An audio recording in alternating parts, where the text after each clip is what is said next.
नमस्कार दोस्तों। आने वाले 16 तारीख को है बुद्ध पूर्णिमा। आज के एपिसोड में हम बात करने वाले हैं बुद्ध पूर्णिमा। बुद्ध पूर्णिमा के दिन हुआ क्या था कि बुद्ध भगवान को उनको एनलाइटमेंट मिला था, निर्वाणा मिला था। उन्होंने अपने सातों चक्र को एक्टिवेट कर लिया था।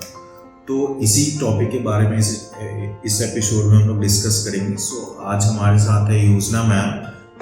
योजना मैम ऑलरेडी एक PhD होल्डर है इन वैदिक एस्ट्रोलॉजी।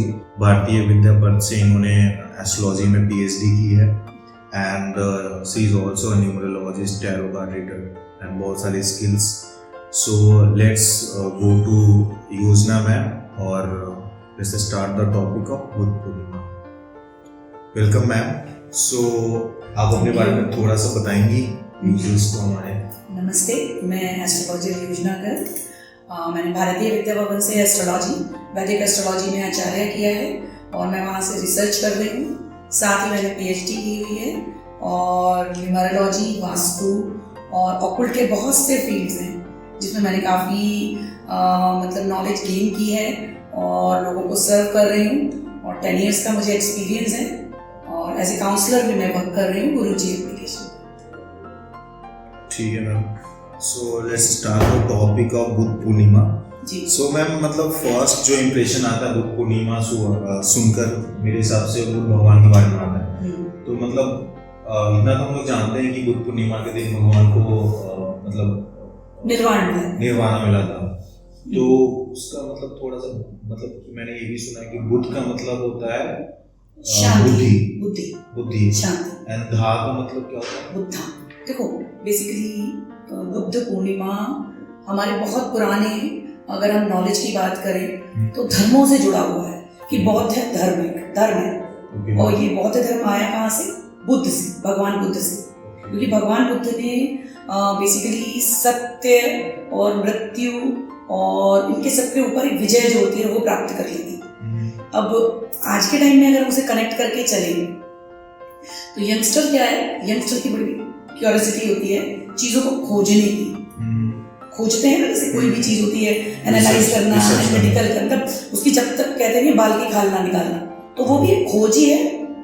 अब आप बुद्ध को अगर हम लेके बैठ जाएं तो यंगस्टर कहेंगे यार हमें नहीं सुनना या हमें नहीं जानना। बट एक छोटी सी लाइन से अगर हम उसको डिस्क्राइब करें तो हम इसको एक छोटा सा टॉपिक लेके बात करें तो हम इतना कह सकते हैं कि भगवान बुद्ध एक राजकुमार थे जो कि जिसे कहते नहीं है कि जिसने सोने के पालने में जन्म लिया और शनील के बिस्तर पर सोए और बेसिकली जितने सुख होते हैं जीवन के सभी प्रकार के सुख प्राप्त किए। उनको इतनी सुंदर स्त्री मिली, धर्मपत्नी यशोधरा। उनकी 90 इयर्स में शादी हुई थी। हाँ, बहुत छोटी उम्र में शादी हुई थी। 27 इयर्स की बेटा था उनके, सिद्धार्थ नाम था उसका। अच्छा। और बेसिकली बट वो कहते हैं जिसको कुछ स्पेशल बना के भगवान भेजते हैं ना तो उसको कभी भी सुख नहीं मिलता, उस तरह से वो खुश नहीं रह सकता या सुखी नहीं रह सकता।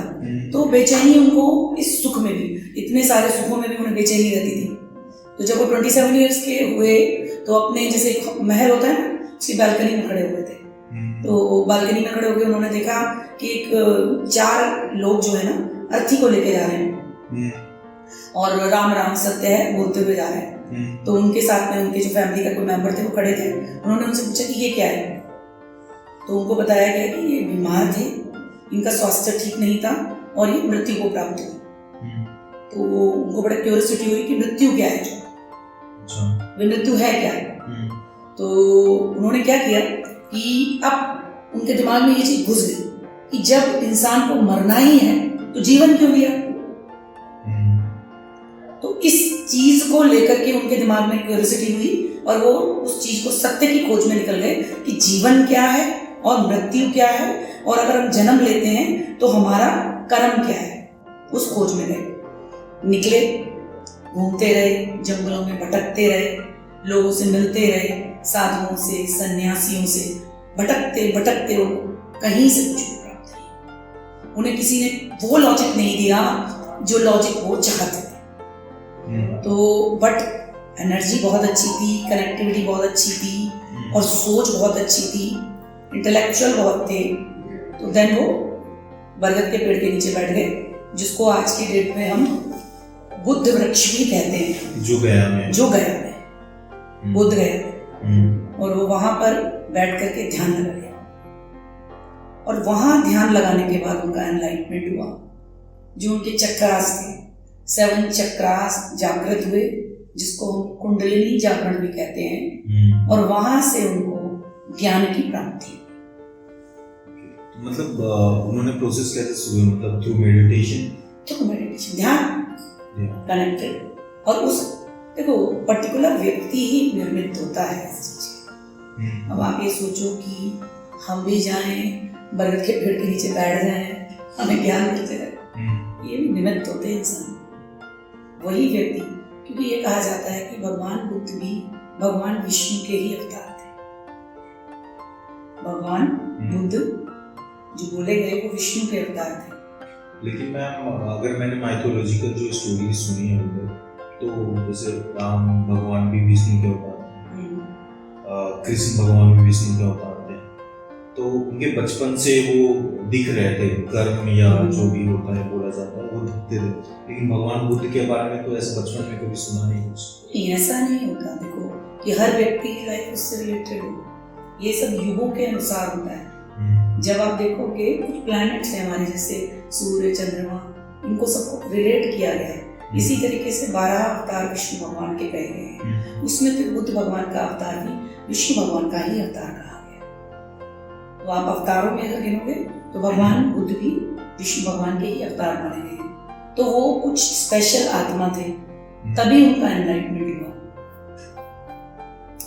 ऐसे तो मैम बुद्ध भगवान को छोड़ के बाकी बहुत लोग हैं जिनको एनलाइटमेंट मिला, तो वो विष्णु भगवान के अवतार नहीं थे। नहीं, तो बिल्कुल ठीक बात है, कुछ अवतारों को ही तो गिना जाएगा।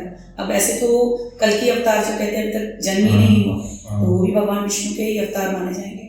तो ये कुछ आत्माएं ऐसी हैं जिनको निमित्त किया गया है कि वो अवतारों के रूप में ही आएंगी, तो उस तरीके से भी लिया जा सकता है। सो फिर किस लिए मतलब बुद्ध पूर्णिमा हम लोग सेलिब्रेट करते हैं? बुद्ध पूर्णिमा एक बुद्ध धर्म के लोग जो है, मतलब जब बुद्ध भगवान सक्सेस हो गए, एनलाइटमेंट हुआ, उसके बाद उन्होंने बहुत 90 इयर्स की एज में वो मृत्यु को प्राप्त हुए थे। 90 साल, 90 बहुत लॉन्ग टाइम होता है।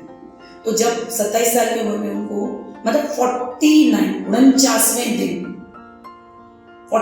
27 साल की एज में निकले थे, और 1 महीना और 19 दिन और जोड़ लो तो 49 डेज, 49 दिन में 49th डे वाले दिन उनको एनलाइटमेंट प्राप्त हुआ, निर्वाण प्राप्त हुआ। उस दिन बुद्ध पूर्णिमा थी। मतलब 49 डेज में उनको एनलाइटमेंट मिल गई। यस, 49 डेज के अंदर। और जब वो एनलाइटमेंट प्राप्त हुआ, उस दिन के बाद से उन्होंने घर तो वो त्याग चुके थे, सब कुछ त्याग दिया उन्होंने, बिल्कुल साधु के रूप में आ गए। उन्होंने अपने नए नियम कानून निमित्त किए। उसके बाद उन्होंने लोगों में उपदेश देना शुरू किया, सत्य क्या है, आत्मा क्या है, परमात्मा क्या है, ज्ञान क्या है, मृत्यु क्या है, जीवन क्या है, और आपको क्या चीज करनी चाहिए, किन नियमों पे चलना चाहिए, किन नियमों को नहीं फॉलो करना चाहिए, झूठ, सच, कर्म, अज्ञान, ज्ञान, उसकी उन्होंने दीक्षा दी और कुछ नियम बनाए जिनको बुद्धिज्म आज भी फॉलो करते हैं। तो बुद्धिज्म जो एक धर्म बन गया, बौद्ध एक धर्म बन गया, जैन क्या है, जैनिज्म भी एक धर्म है, उनके अलग अलग नियम है। तो उसी तरह बुद्धिज्म एक धर्म बन गया, और धर्म बनने के बाद उन्होंने क्या किया कि उस पर्टिकुलर डे को उनके रूप में सेलिब्रेट करना शुरू किया। सो मैम, जो ये बुद्ध पूर्णिमा है, पूर्णिमा मतलब टाइप ऑफ मतलब चंद्रग्रहण, मतलब मून से रिलेटेड है। मून से तो ये पूर्णमासी कब होती है? शुक्ल पक्ष वाले दिन। देखो 2-3 मैं आपको थोड़ा सा वो भी आइडिया देती हूँ कि क्या पूर्णमासी, क्या अमावस्या। जब चंद्रमा और सूर्य 180 डिग्री पर आ जाते हैं, जस्ट अपोजिट, तो पूर्णमासी होती है। और शुक्ल पक्ष यानी चंद्रमा की कलाएं बढ़ती हुई जब 180 डिग्री पर चंद्र और सूर्य होते हैं तब पूर्णमासी होती है, और जब 360 डिग्री पर सूर्य और चंद्र होते हैं तो अमावस्या होती है। तो ये पूर्णमासी आप कभी भी देखो, जितने भी बड़े बड़े लोग हुए, चाहे वो भगवान बुद्ध हुए, चाहे क्या कहते हैं गुरु नानक देव जी हुए, मोस्टली देखो उनकी कार्तिक कृष्ण पूर्णिमा को उनका जन्म हुआ और बुद्ध भगवान बुद्ध पूर्णिमा को उनका जन्म हुआ। मोस्टली बड़े बड़े लोगों का जन्म पूर्णमासी वाले दिन ही मिलेगा, जो बाद की सेंचुरीज में आए, जो बाद के गुरु बने, जो भी आज के डेट में हमारे लिए भगवान की तरह ही माना। अब गुरु नानक देव जी ने भी क्या दिया, उन्होंने ज्ञान ही दिया। उनके कभी भी गुरु नानक देव जी को भगवान की तरह नहीं पूजा जाता, उनके पुस्तक को पूजा जाता है जो उन्होंने ज्ञान दिया। उसी तरह गुरु भगवान बुद्ध को भी उनको भगवान लोग मानने लगे, जबकि उनके ज्ञान की पूजा हुई है, जो उन्होंने ज्ञान दिया, ज्ञान बांटा, सत्य की खोज जो उन्होंने की और जो सत्य के बारे में बताया। ये जो सातों चक्र होते हैं कौन से होते हैं और उसका एक्टिवेट करने का क्या प्रोसेस होता है, क्या नॉर्मल इंसान एक्टिवेट कर सकता है? तो मैम आपको पहले चक्र से स्टार्ट करें। हमारी बॉडी जो है 7 चक्रों पे टिकी हुई है, 7 चक्रास। वो 7 चक्र कौन कौन से हैं? सबसे पहला चक्र होता है मूलाधार। मूलाधार ये कहाँ पे पाया जाता है? ये जो हमारी टेलबोन होती है ना, टेलबोन, बिल्कुल लास्ट जहाँ पर टेलबोन है, वो एंड जहाँ पर बैक पूरी जो रीढ़ की हड्डी होती है ना, वो जो एंड हो रही है जहाँ पर, वो जगह, वो मूलाधार चक्र होता है। वो basically start of chakras, base है चक्र का, सीट जिसको हम कहते हैं बैठते हैं। तो कई लोग कहते हैं कि जहाँ पर हमारा मूलाधार चक्र है, अगर आप वहाँ हाथ नहीं रख सकते तो आप अपने दोनों हिप्स के नीचे भी हाथ रख सकते हैं। मैं हीलिंग करने का भी तरीका बताती हूँ, पहले आप चक्रास सुन लो क्या है। तो मूलाधार चक्र क्या है? अगर हमारा मूलाधार चक्र है, ब्लॉक है, तो सबसे ज्यादा मेजर इश्यूज क्या होंगे? फाइनेंशियल क्राइसिस रहेंगे लाइफ के अंदर, पैसा नहीं रुकेगा उसके पास, स्टेबिलिटी कभी नहीं होगी, फाइनेंशियल स्टेबिलिटी। ब्लॉकेज, मूलाधार चक्र ब्लॉक होता है, बातें नहीं भूल पाता, मतलब जो कहते हैं ना आजकल ओवर थिंकिंग, समझ लो कि उसका मूलाधार चक्र टोटली ब्लॉक है, रिलीज नहीं कर पाता चीजें, इमोशनल ट्रॉमा, रुक के चीजें याद आती हैं। फाइनेंशियल स्टेबिलिटी तो बहुत ज्यादा मेजर इशू देता है। अगर किसी ने अपना, मैं तो ये कहती हूँ कि अगर आप मूलाधार चक्र खोल लोगे ना आप अपना, आपके अपने आप फाइनेंशियल जो दरवाजे हैं ऑटोमेटिकली खुल जाएंगे। ये बहुत बड़ा कनेक्शन है, लोग शायद इसको जानते नहीं कि आप अपने चक्र हील करो। तो मूलाधार चक्र बेस है। मैंने ये दोनों चीजें बता दी कि ये आप फाइनेंस से भी कैसे देख सकते हैं और आपकी जो बॉडी की जो प्रॉब्लम्स हैं उससे भी कैसे देख सकते हैं। तो स्टेबिलिटी, ये लोग जिनका मूलाधार चक्र ओपन होता है बड़े स्टेबल हो जाते हैं, लोगों के संग जुड़ के रहते हैं। आजकल के बच्चे जो पेरेंट्स के संग नहीं कनेक्टेड होते, उनके बहुत ब्लॉकेज होती है मूलाधार चक्र में। तो मूलाधार चक्र सबसे इंपॉर्टेंट चक्र है, वो हमारा बेस है चक्रास का, ठीक है। देखो मूलाधार का मतलब है, तत्व होता है इसका पृथ्वी तत्व। पृथ्वी होती है स्थिरता, जमीन से जुड़े रहना, तो पृथ्वी तत्व है। और इसका कलर है हमारा, रंग जो होता है जब हम ध्यान करते हैं, जब हम मंत्र बोलते हैं लम, तो कलर हमारे दिमाग में रहना चाहिए रेड कलर। मन के अंदर रेड कलर एक्टिवेट होना चाहिए और उस चक्र के ऊपर ध्यान रहना चाहिए। तो जैसे वो एक सुदर्शन चक्र होता है ना, तो आपको जब ध्यान कर रहे हो तो आप ये सोचो कि वो सुदर्शन चक्र वहां घूम रहा है, कंसंट्रेशन वहां लगानी है कि वो सुदर्शन चक्र हमारे मूलाधार चक्र, मूलाधार जो हमारा चक्र है वहां घूम रहा है, वो एनर्जी वहां की एक्टिवेट हो रही है। आपको ये उस टाइम पर ध्यान रखना है। स्वादिष्ठान पर जब आते हैं, जो हमारा होता है ना हम इंजॉय करना, आमोद प्रमोद, मनोरंजन में ज्यादा दिमाग जिनका लगता है, ये उनके लिए। तो क्योंकि वो हमारा जल तत्व है, जल तत्व है, तो उसको कलर को हम लेते हैं तो वो होता है ऑरेंज। तो जब हम वहां ध्यान करेंगे तो वो जो चक्र हमारा नीचे था, उस चक्र को हम ऊपर उठा के लाते हैं, उस चक्र को फिर हम वहां एक्टिवेट करना शुरू करते हैं। विजुलाइज करते हैं कि वो चक्र हमारा उस जगह घूम रहा है और ऑरेंज कलर का ब्लास्ट हो रहा है। चक्र हीलिंग ऑरेंज कलर का ब्लास्ट हो रहा है, नीचे रेड कलर का ब्लास्ट हुआ था, फिर ऑरेंज कलर का ब्लास्ट हो रहा है। ये हमें ब्लास्ट देखने हैं, विजुलाइज करने हैं कि कैसे चक्र ऐसे ऐसे ऐसे उठते हुए जा रहे हैं ऊपर की तरफ। तो चक्र के वो, और हम जब जल चक्र, तो इसका हम मंत्र बोलते हैं स्वादिष्ठान का, वम, लंबी साउंड करते हैं, वम वम, एज मैक्सिमम 3 मिनट तो करनी चाहिए उस साउंड को। फिर हम थर्ड पे आ जाते हैं, जो हमारा तीसरा चक्र था मणिपुर। मणिपुर को अगर हम डिस्कस करें तो ये हमारी नाभि है। तो जब हमारा मणिपुर चक्र एक्टिवेट होता है तो जो लोग वर्किंग लोग होते हैं उनके लिए बहुत अच्छा है। पर्सन के अंदर जो आलस होता है, जो एनर्जी ब्लॉक हो रही होती है, जो बिल्कुल सुस्ती की तरह पड़ा रहता है, वो एक्टिव हो जाता है। काम को लेकर के बहुत एक्टिव होते हैं ऐसे लोग, उनका काम करने का स्टाइल, काम वो एकदम एक्टिव हो जाता है। और हम अगर इसकी बात करें तो इसको कहते हैं अग्नि तत्व, अग्नि एनर्जी। और कलर होता है येलो, पीला। तो जब हम मेडिटेशन कर रहे होते हैं, रेड कलर का चक्र घूम रहा है, वहां ब्लास्ट हुआ, फिर वो चक्र उठ करके हमारा क्या कहते हैं स्वादिष्ठान पर आया, वहां ऑरेंज कलर का ब्लास्ट हुआ। फिर स्वादिष्ठान से उठ करके जब हमारा मणिपुर पे आता है तो हमें 3 मिनट तक वहां मेडिटेशन करना है, ध्यान लगाना है, और कलर हमारा आ रहा है येलो, वो ब्लास्ट हुआ। तो इस तरीके से सीरीज चलती चली जाती है और मंत्र हम अपना बोलते हैं। तो हमारा मंत्र हुआ राम 3 मिनट तक हमें कंटिन्यूस लॉन्ग साउंड में उसको बोलना है। और अब हम आ जाते हैं अपने अनाहत चक्र यानी हार्ट चक्र। अनाहत यानी हमारा हार्ट यानी हमारा दिल, और तत्व होता है ये एयर यानी हवा, वायु। तभी तो हमारा दिल बाग हवा में होता है, ठीक है। और हमारी इसकी जो मंत्रा है वो है हमारा वम, और कलर है हमारा ग्रीन। तो जो चक्रा एक्चुअली लोग चक्रा को समझो, what is chakra, red, orange, उसके बाद पढ़ते हुए येलो से ग्रीन आया हमारा।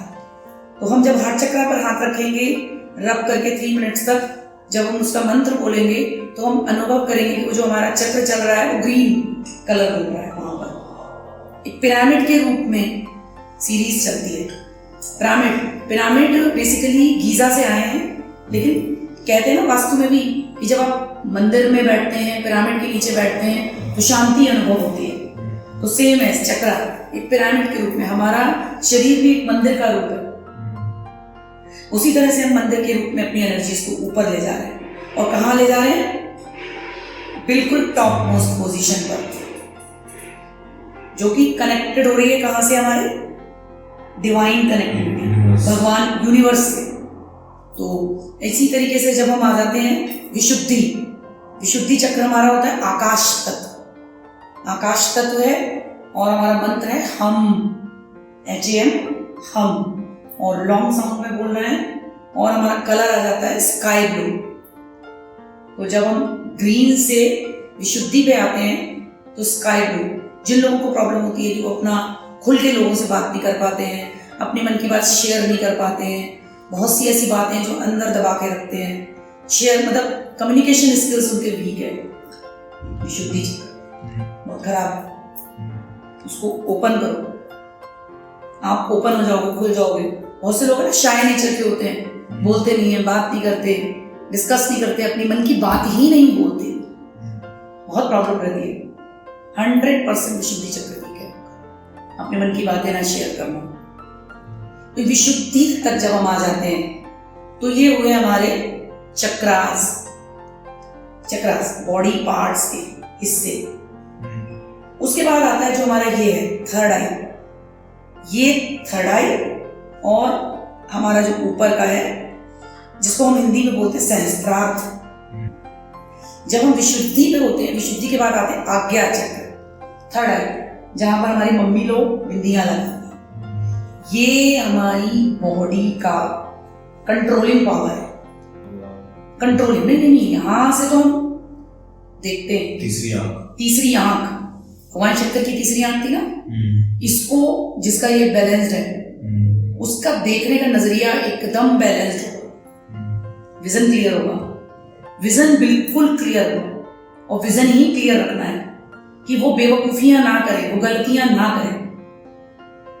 आपका विजन क्लियर है तो आपकी मेमोरी अच्छी होगी, आप चीजों को बहुत अच्छे से समझ पाएंगे, चीजों को एनालाइज कर पाएंगे। रिलेशनशिप में क्या करना होता है? अपनी दिल की एनर्जी, हार्ट चक्र और थर्ड आई चक्र, हार्ट चक्र और थर्ड आई जब विजन क्लियर रखेंगे तभी तो दिल को बैलेंस करेंगे। इन दोनों की बैलेंसिंग के बाद ही आप एंजाइटी इश्यूज सॉल्व कर पाएंगे। ये शायद कोई जानता नहीं है, कोई कहता, अगर हम किसी को ट्रीटमेंट देते हैं तो बोल देते हैं कि भाई आप ये करो, नहीं, जब इन दोनों की आप रेमेडी करोगे तब आप अपने आप को, अपने रिश्तों को बैलेंस करें। और जो लास्ट है हमारा, वो तो मेन है ही है, सहस्त्रार्थ, यानी डिवाइन कनेक्टिविटी। यहाँ का प्लग ऊपर लगाना है, वहां से एनर्जी लेनी है, मोबाइल यहाँ से चार्ज होता है। तो ये जो पिरामिड है ना, भगवान शिव, देखो हर मंदिर के ऊपर चोटी बनी होती है। चोटी क्या है? वो जो ऊपर बैठा हुआ है ना भाई, उसका एंटीना है, वो वहां से वो एनर्जी लेते हैं। तो इस तरीके से हम अपने बॉडी के एंटीने को यहाँ लाके फिनिश करते हैं। इस तरह से हम अपने चक्रास को हील करते हैं, और जब चक्रास हमारे हील होते हैं तब हम फिट होते हैं। अब आप ये देखो, जिन्होंने अपने चक्रा हील कर लिए, ये चक्रास जिनके बेसिकली एक्टिवेट हो गए, वो अपनी लाइफ के जितने भी प्रोसेस के थ्रू, देखिए कैरियर हो, रिलेशनशिप हो, फाइनेंशियल इशू हो, अपने क्या कहते हैं थॉट प्रोसेस हो, सब कुछ इंजॉय करते हैं। आप ये देखो, जो अपनी लाइफ में बिल्कुल मस्त है, किसी चीज को लेकर के कोई एक्सपेक्टेशन नहीं है, कोई भी चीज का उसको नेगेटिव थॉट प्रोसेस नहीं है, किसी से उसको कोई परेशानी नहीं है, दुनिया के लोग कहते हैं इसको ज्ञान प्राप्त हो गया। तो बुद्धिज्म क्या है भाई? ज्ञान प्राप्त हो गया, चक्रा हील हो गया। अगर आज से आप लोग अपना मेडिटेशन जर्नी स्टार्ट करना चाहते हैं, मैंने तो पिछले ऑलमोस्ट 1.5 मंथ से स्टार्ट कर दिया through the guidance of ma'am. So अगर आप भी करना चाहते हो तो प्लीज़ कंसल्ट योजना गर्ग ऑन गुरुजी ऐप। आप इनसे डायरेक्ट कंसल्ट कर सकते हैं, मैम का प्रोफाइल मिल जाएगा योजना गर्ग से, ठीक है। आप बेसिक मेडिटेशन से स्टार्ट कर सकते हैं। आपको यूट्यूब पे बहुत सारी म्यूजिक्स एंड गाइडेंस भी मिल जाएगी, लेकिन आई विल सजेस्ट कि आप मैम के पास जाएं, कंसल्टेशन लें और वहाँ से स्टार्ट करें। So please let us know कि आपको ये बुद्ध पूर्णिमा का एपिसोड कैसा लगा। हमने बुद्ध पूर्णिमा के बारे में बात किया, भगवान बुद्ध के बारे में बात किया, उनकी लाइफ के बारे में बात किया, उनकी जर्नी के बारे में बात किया, and last we ended at chakras, कि कितना इम्पोर्टेंट होता है ये चक्र एक्टिवेट करना लोगों की लाइफ में, अगर आपकी विल है, विश है ये पूरा करना। So please thank you for watching.